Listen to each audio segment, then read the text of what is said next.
Hello दोस्तों, कैसे हैं आप सब। आई होप आप सब अच्छे होंगे और आपकी तैयारी अच्छी चल रही होगी। तो आज मैंने हिंदी का जो मोस्ट इम्पॉर्टेंट टॉपिक है, जिससे हमारा 2 क्वेश्चंस डेफिनेटली हर यूपी पुलिस की एग्ज़ाम की हर एक शिफ्ट में पूछा है और सिलेबस में भी है, तो हमें ये टॉपिक पढ़ना ज़रूरी होता है। तो जो हमारे शब्द भेद होते हैं वो कितने होते हैं? 8 होते हैं। तो उस शब्द भेद में जो 8 होते हैं उसमें से चार हमारे क्या होते हैं? विकारी होते हैं।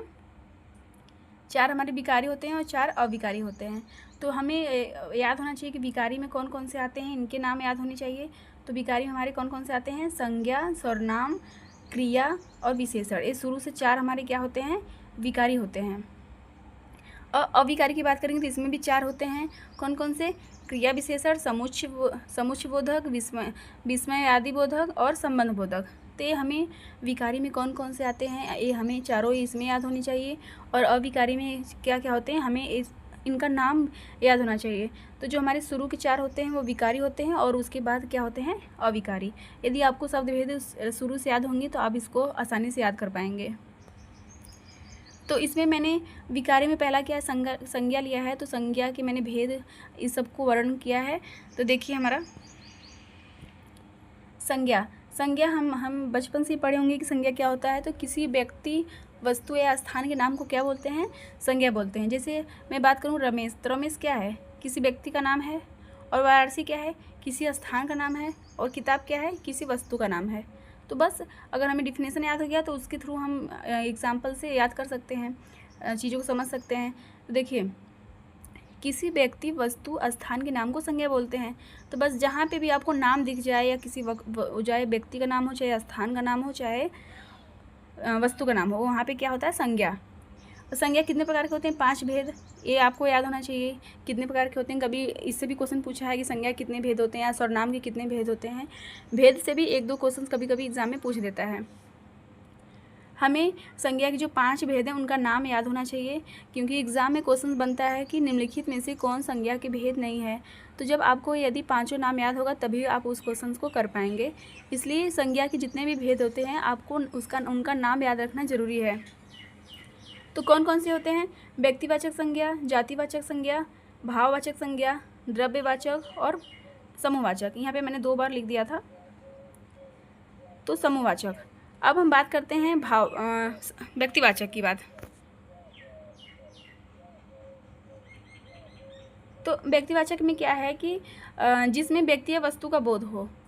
तो जैसे अंकिता पढ़ रही है, अभी यही सेंटेंस आ जाए एग्जाम में और किसी ऐसे दे दिया जाए कि अंकिता पढ़ रही है, निम्नलिखित में से कौन सा संज्ञा का कौन सा प्रकार है, तो व्यक्तिवाचक संज्ञा। क्योंकि यहाँ पे क्या है? व्यक्ति का नाम है। गंगा क्या है? ए भी व्यक्ति, मतलब कि जिसमें व्यक्ति या वस्तु का बोध हो। तो गंगा भी क्या है? एक व्यक्ति के समान है या एक वस्तु के समान है। क्या गंगा हिमालय से निकलती है। तो व्यक्तिवाचक सेम अगर समझे तो संज्ञा की तरह ही है कि उसमें भी किसी व्यक्ति, वस्तु, स्थान का बोध होता है और व्यक्तिवाचक में भी व्यक्ति या वस्तु का बोध होता है। जैसे अंकिता पढ़ रही है तो क्या हो गया? हमारा व्यक्तिवाचक संज्ञा हो गया। अब हमारा नेक्स्ट है जातिवाचक संज्ञा।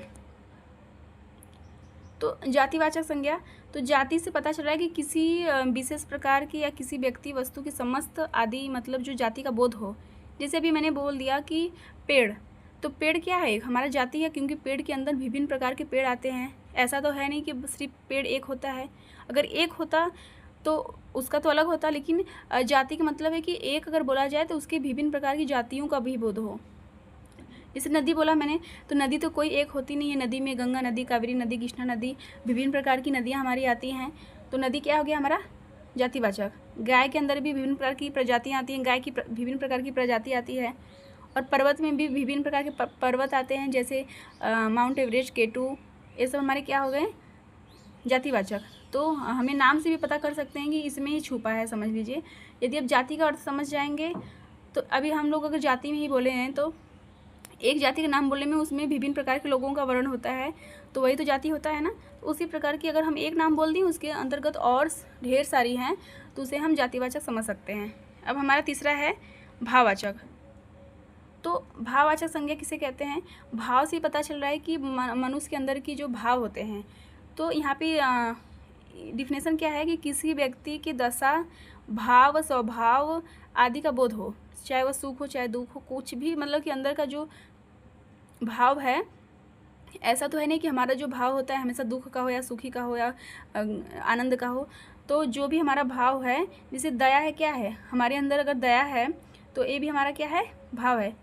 और अगर यदि सच्चाई, क्रोध, गुस्सा, ये सब क्या है हमारा, दरिद्रता, ये सब क्या है हमारा, भाववाचक। यहाँ पे आप इस वर्ड से भी याद रखेंगे कि हमारा नेक्स्ट है, तो हमने कौन कौन सा पढ़ा। व्यक्तिवाचक क्या होता है, जिसमें वस्तु व्यक्ति का बोध हो, जिसमें किसी वस्तु व्यक्ति का नाम हो, क्या हमारा होता है, व्यक्तिवाचक। जिसमें किसी विशेष प्रकार की जाति या समस्त जाति का बोध होता है, वो क्या होता है हमारा, जातिवाचक। और भाववाचक क्या होता है, नाम में ही अर्थ छुपा है। यदि आप अपने कॉमन सेंस से आप अगर उसके अर्थ को समझ लेंगे कि हाँ इसका मतलब क्या है, तो आप वो क्वेश्चन को आसानी से कर सकते हैं। जैसे भाव बोला, तो भाव मतलब मनुष्य के अंदर का जो भाव होता है, जैसे गुस्सा, क्रोध, सच्चाई, दरिद्रता, दया, ये सब क्या होता है, हमारा भाव है हमारे अंदर का। तो ये क्या हो गया, भाववाचक संज्ञा। और उसके बाद हम बात करेंगे समूहवाचक। तो समूहवाचक में क्या होता है कि इसमें भी नाम से पता चल रहा है कि समूह, किसी चीज़ का समूह हो। जैसे सभा है, तो वहाँ पे भी तो किसी प्रकार का समूह है। ऐसा तो है नहीं कि सभा में सिर्फ एक लोग होते हैं। सभा से ही पता चल रहा है कि वहाँ पे विभिन्न लोग या समूह होगा, बहुत लोगों का समूह होगा। और भीड़ में, भीड़ तो बहुत लोगों से ही बनता है। कुंज, कुंज मतलब भी झुंड होता है। जैसे अगर गाय झुंड में चल रही हैं तो वो भी क्या हो गया, हमारा समूहवाचक हो गया। अब हमारा लास्ट बचा है द्रव्यवाचक। द्रव्यवाचक मतलब, द्रव्य मतलब क्या होता है, हम लोग साइंस में पढ़े होंगे, द्रव मतलब वस्तु। तो नाप तौल वाली वस्तुओं का बोध होता है। जैसे कोयला क्या है, दूध, तेल। जब जो द्रव्य पदार्थ है, जो लिक्विड चीज़ें होती हैं, वो हमारी क्या होती है, लिक्विड, या उसमें आपको ठोस, द्रव सब ही आ सकता है, चाहे गैस भी हो सकता है। उसमें हमारा क्या होता है, द्रव्यवाचक होता है। तो इससे क्वेश्चंस, इस पाँचों से ज़रूर क्वेश्चन पूछता है संज्ञा में। तो आप इसको याद कर लीजिएगा नोट्स बनाकर। बहुत ज़्यादा इजी है, यदि आप ध्यान से उनके बस थोड़ा सा पॉइंट आपको याद रखना है, उसके बाद जो उनके अंदर क्या क्या है आप आसानी से याद कर सकते हैं, यदि आप उसको अच्छे से समझ लेते हैं तो। अब देख लेते हैं कि एग्ज़ाम में कैसे क्वेश्चन पूछता है। तो हिमालय किस प्रकार की संज्ञा है, तो हिमालय हमारा क्या है, एक हिमालय है ना, तो हमारा क्या दर्शा रहा है, व्यक्तिवाचक। क्यों, क्योंकि हिमालय सिर्फ एक है। और गाय, गाय के अंदर विभिन्न प्रकार की गाय आती हैं, तो हमारा क्या हो गया, जातिवाचक। बीमारी क्या है, हमारे अंदर का भाव है ना, तो ये भाववाचक। दूध क्या है, दूध हमारा लिक्विड है, तो दूध हमारा क्या हो जाएगा, द्रव्यवाचक। और सभा, सभा क्या है, भीड़ है, तो समूहवाचक। स्वतंत्रता, और यदि आप एक अच्छे समझ सकते हैं कि अगर जो हमारे बहुत सारे शब्द होते हैं उसमें अगर ता जुड़ा रहता है ना, क्योंकि ता जोड़कर हम भाववाचक संज्ञा बनाते हैं, तो आप ता से भी अगर थोड़ा याद कर लेंगे तो उससे भी आपका क्वेश्चन सही हो सकता है कि जैसे स्वतंत्रता है तो लास्ट में ता आया है, तो ये भी हमारा क्या है, भाववाचक। राज्यपाल क्या है, राज्यपाल, एक तो राज्यपाल होते नहीं, राज्यपाल भी क्या है, जातिवाचक संज्ञा है।